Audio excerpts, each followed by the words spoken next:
Shoppers dumagsa sa dapitan, mga nagbebenta ng Christmas decors. Lumaki ang kita ilang araw bago ang Pasko. May balitang pambansa si JB Santiago ng IBC 13. Dalawang araw na lang, Pasko na.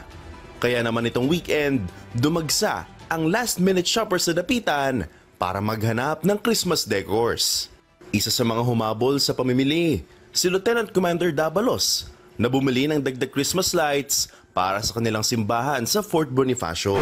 Additional na lang po to, meron naman kami initial na nilagay.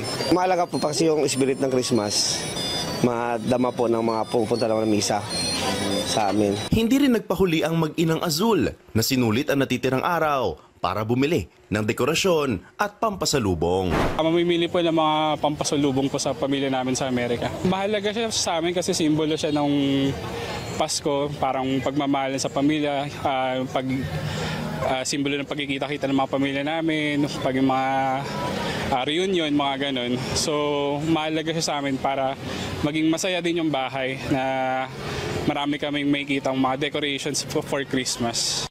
Kwento ng isa sa mga nagtitinda na si Leylin, mas malakas na raw ang benta nila ngayong taon kumpara noong kasagsagan ng pandemya.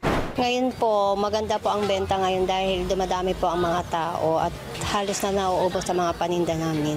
Nung last year po kasi parang nahihirapan po kami dahil po siyempre nagkataon tayo na may COVID. Ang presyo ng mga dekorasyon sa dapitan naglalaro mula 180 hanggang 2,500 pesos para sa mga Christmas lights.